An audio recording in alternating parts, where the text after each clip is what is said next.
Hey, my name is Herman, and in this video I would like to show you how our new API for website tracking checker works. I would like to show you the particular steps how you can use our API and what kind of results you can get through it. First of all, you have to go to your partner account on Stape, click on Account Settings, then API Keys and create a new key. For example, it could be Score API.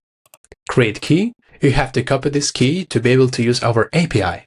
Let's copy API key and close it. To send our request, I would like to use our internal service, and you can find it under API app Stape.io API doc. This link will be available in the article. And we have to authorize. We have to use our API key we just copied.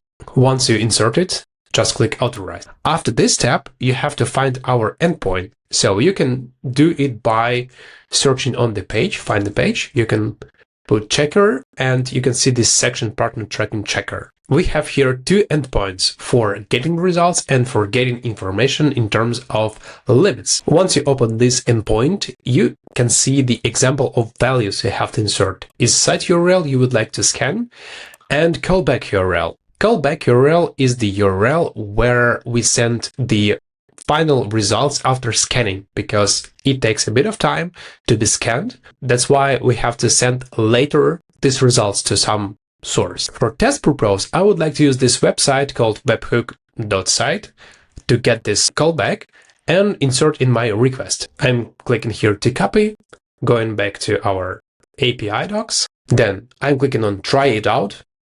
Then I use callback URL. And let's figure out what kind of results we can get for Stape.io.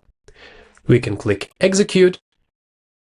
Below, you're able to see the results. In my case, it's 201, which is good. That's why we have to wait a bit of time to get these results to our callback.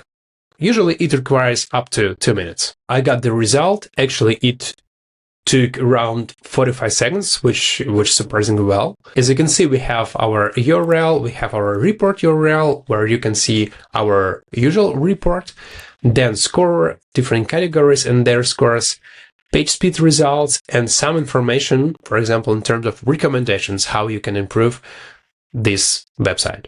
And this information you can use for your purposes to build your reports, to cover your some cases. If you would like to see how many requests left for your account, you can go to the second endpoint, then just click try it out while you're being authorized here. Try it out, execute, and based on these results, we have remaining limit around 1000. Actually, that's it. Hopefully this video was useful for you, and yeah, see you soon.